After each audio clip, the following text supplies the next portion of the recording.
नमस्कार बच्चों। पूरे वीडियो में हमने सिंघलगढ़ की नीरशीर नदियाँ, पनिहारी, मोतीचूर कुंड, कंचन वृक्ष वो सिंघलगढ़ के निवासियों के वैभव का वर्णन किया था। आज के इस वीडियो में हम सिंघलगढ़ के द्वार पर बंधे हुए हाथी व घोड़ों की विशेषता का वर्णन करते हैं। अब देखिए, पुनि चली देखा राज द्वारा, मानुष फरहि पाई नहीं बारा। हस्ती सिंघली बांधे बारा, जनु सजीव सब ठाड़ पहारा। कौने सीत पीत रतनारे, कौनो हरे धूम ओकारे। बरन गगन जस मेघा, और तिन्ह गगन पीठी जनु ठेधा। सिंघल की बरनों सिंघली, एक एक चाही एक एक बलो। गिरी पहाड़ वे पैगहि पेलहि, बिरछ उपारी डारी मुख मेलहि। माते तेई सब गरजहि बांधे, निसिदिन रहहि महाउत कांधे। धरती भार न आगवे, पावे धरत उठाली। कुरुम टूटे भुई भाटे, तिन हस्तिन के चाली। अब देखिए, इसमें 12 मने होगा दरवाजा, कोनो मने कोई, मेघा मने बादल, और ठेधा मने होगा सहारा दिया। सिंघलदीप के हाथी जो हैं, और पैगहि पेलहि मने पैर से धकेलना। बिरछी मैंने वृक्ष, उपारी मैंने उखाड़ कर, मेलही मैंने डाल देते हैं, और हाली मैंने हिलती है। कुरुम मैंने क्या होता है कच्छप, भुई मैंने पृथ्वी। देखिए आगे चलकर पुनि चली देखा राजद्वार, है ना। आगे चलकर सिंघल द्वार का राजद्वार दिखाई पड़ता है। मनुष्य यदि सारे संसार में घूम भी आए तो ऐसा भव्य द्वार नहीं मिलेगा। मानुष फिर ही पाई नहीं पा रहा है। ऐसा जो सुंदर द्वार है, ऐसा द्वार दूसरा उनको नहीं मिलता है। और इसका हम यह भी अर्थ लगा सकते हैं कि वो सिंघलगढ़ जो है वो परमात्मा का घर है ना, जहाँ परम आनंद की प्राप्ति हो जाती है, परम ईश्वर की प्राप्ति हो जाती है। तो इस पंक्ति में यह भी अर्थ लगा सकते हैं कि यह उन मनुष्यों के समान चक्कर लगाते रहते हैं जो वे द्वार के अंदर प्रवेश नहीं कर पाते हैं, क्योंकि उनको ज्ञान की प्राप्ति नहीं हुई। योग साधना के द्वारा हम जिन ईश्वर को प्राप्त कर लेते हैं, जिस परमानंद को प्राप्त कर लेते हैं, उस ईश्वर की प्राप्ति इनको नहीं हुई, तो ये द्वार के चक्कर लगाते रहते हैं और द्वार के भीतर प्रवेश नहीं कर पाते। उनके लिए कहा गया है। तो कह रहे हैं कि सारे संसार में कहीं भी घूम कर आ जाएं तो ऐसा द्वार नहीं मिलेगा। उस राजद्वार पर सिंघली हाथी बंधे हुए ऐसे लगते हैं मानो सजीव पर्वत हों। हस्ती सिंघली बांधे बारा, जनु सजीव सब ठाड़ पहाड़ा, है ना। ऐसा लगता है जैसे वे सजीव पर्वत हों। उनमें से अब देखो, कौनो सेत पीत रत्नारे, कौनो हरे घूम उकारे। बरन गगन जस मेघा, और तिन्ह गगन पीठी जनु ढेका। उनमें से कोई श्वेत है, श्वेत कोई पीले रंग का है, और कोई लालिमा लिए हुए है, रत्नारे में लालिमा लिए हुए, और कोई हरे है, कोई धूमिल, और कोई काले रंग के हैं। वे विभिन्न रंगों के हाथी ऐसे लगते हैं मानो आकाश में अनेक रंग के मेघ हों। वे इतने ऊंचे हैं कि मानो उनकी पीठ पर आकाश टिका हुआ है, और तिन्ह गगन पीठी जनु ठेधा, है ना। और उनकी पीठ पर जैसे आकाश जो है वह टिका हुआ हो। सिंघल के बरनों सिंघली, एक एक चाही एक एक बलो। गिरी पहाड़ वे पैगहि पेलहि, बिरछ उपार डारी मुख मेलहि। कह रहे हैं कि मैं जिन सिंघली हाथियों का वर्णन कर रहा हूँ, उनमें से प्रत्येक एक से बढ़कर एक, और एक से बढ़कर एक अधिक बलशाली है। वे पहाड़ों को अपने पैरों से ठेल देते हैं, और वृक्षों को उखाड़कर अपने मुंह में दबा लेते हैं या खाकर डाल देते हैं, है ना। वृक्ष उखाड़ी डारी मुख मेलहि, वो वृक्षों को उखाड़कर अपने मुंह में डाल लेते हैं।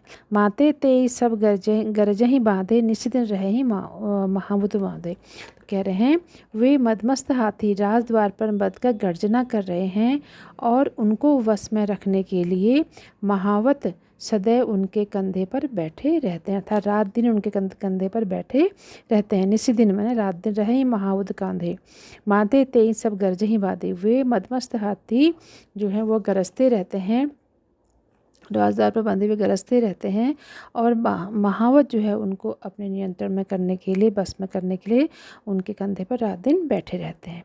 धरती भार न आग वे, पाँव धरत उठहाली, कुरम टूटे भुई फाटे, तिन हस्तिन के चाली। अब वो हाथी इतने बलशाली हैं, है ना, तो उसके लिए कहते हैं सिंहल के उन हाथियों के भार को पृथ्वी नहीं सहन कर पाती है।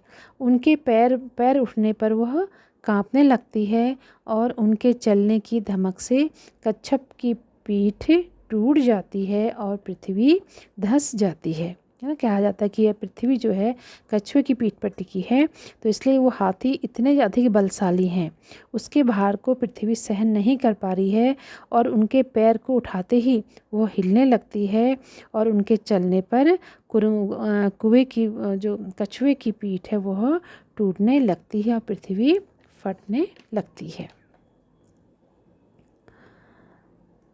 इसमें अलंकार देखिए, इसमें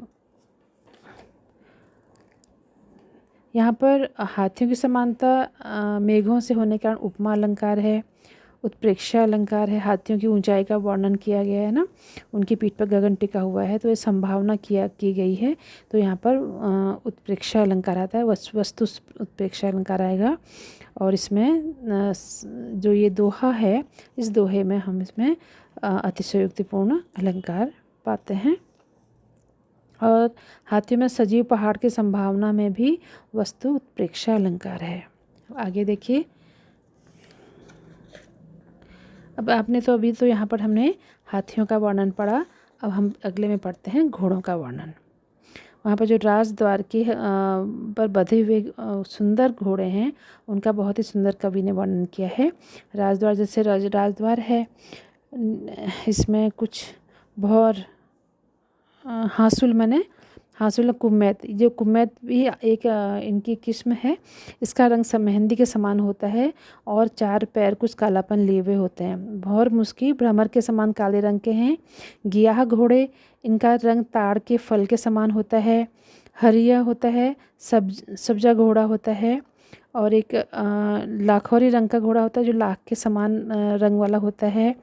महुआ मतलब महुए के समान हल्के पीले रंग का होता है, और गरर होता है लाल और सफ़ेद रंग मिले वाला के जो मिक्सर बाल हैं, बालों वाला होता है।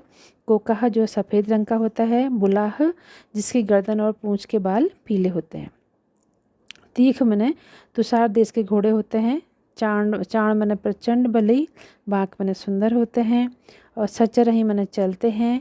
ताज मने चाबुक, आगमन मने आगे, वागा मने लगाम, और भाजही मने फटकार। ऊपराही मने ऊपर आना, रथवा मने रथ खींचने वाला। आप देखिए इसमें,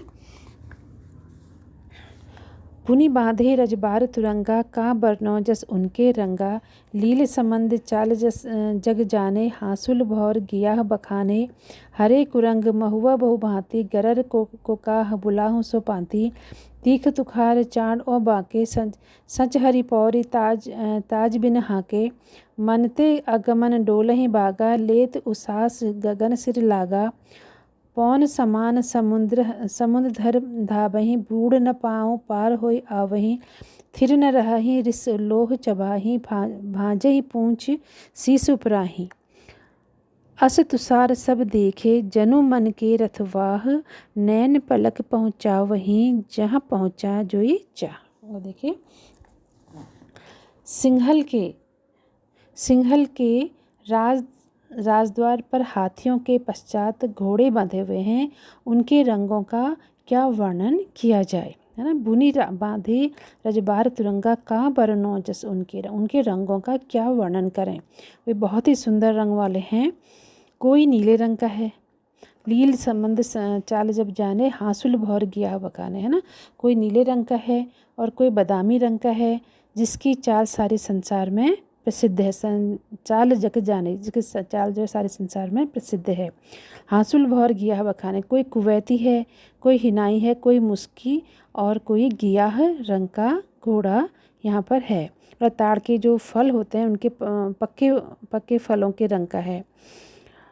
कोई हरे कुरंग महुआ बहुभांति गरर कुकाह बुलाह सो पाती। कोई सब्जा, कोई नीला, कोई लाखौरी, कोई महुए के समान रंग वाला, कोई गर्रा और कोई सफ़ेद रंग का है। किसी अब तीख कुतुसार चांडो बाके सच रही पौरी ताज बिन वहाँ के। किसी की गर्दन और पूंछ के बाल पीले हैं। तुषार देश के घोड़े अत्यंत प्रचंड और अद्भुत हैं।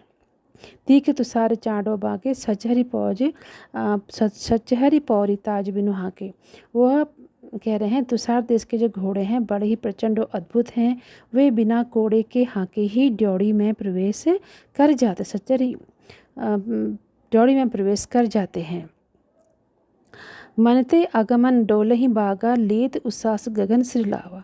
बाग पकड़ने पर वे मन से भी अधिक तीव्र गति से चलते हैं और सांस लेने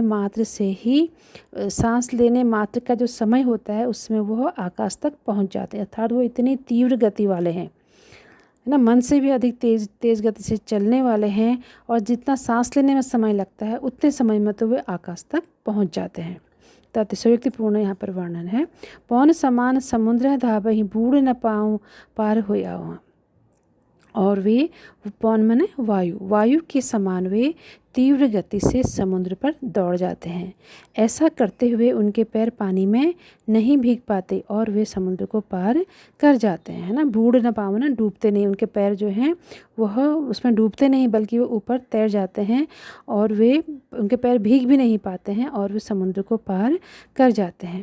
जिस प्रकार से वायु समुद्र के ऊपर ही ऊपर तैर जाती है उसी प्रकार घोड़े भी पानी के ऊपर ही तैर कर जाते हैं।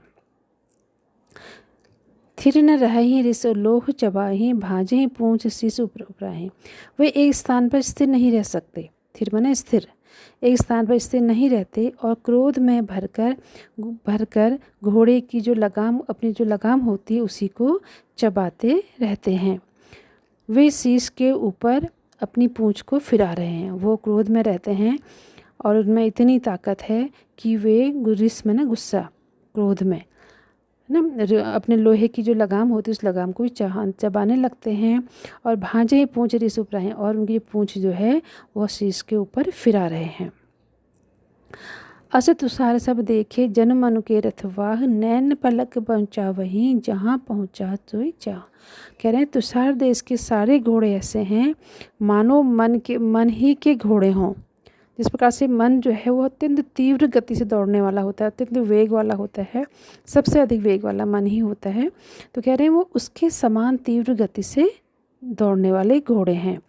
वे सवार को उसके मन चाहे समय में पलक मारते ही पहुंचा देते हैं, है ना। नैन पलक ही पहुंचाए हैं जहाँ पहुँचा, जो जहाँ जाना चाहता है, जो सवार है जहाँ भी जाना चाहता है वो एक पलक झपकते ही उसको वहाँ पहुँचा देते हैं। इस प्रकार से सिंहलगढ़ के जो घोड़े हैं इतने अधिक शक्तिशाली हैं, इतने अधिक तीव्र गति वाले हैं, मन के समान गति वाले हैं। यहाँ पर उन्होंने विभिन्न प्रकार के घोड़े, उनके रंगों का बहुत ही सुंदर और बहुत विस्तार से वर्णन किया है, उसका परिचय दिया है। अब यहाँ पर अतिशयोक्तिपूर्ण वर्णन है। अब पौन समान जो आया है ना, पौन समान समुद्र धावहीं, तो ये के समान आया है तो यहाँ पर उपमा अलंकार है। अब तो सारी घोड़ों में पौन के रथवाह की संभावना होने के कारण यहाँ पर उत्प्रेक्षा अलंकार भी आता है। आज इतना ही, आगे कल पढ़ाऊँगी।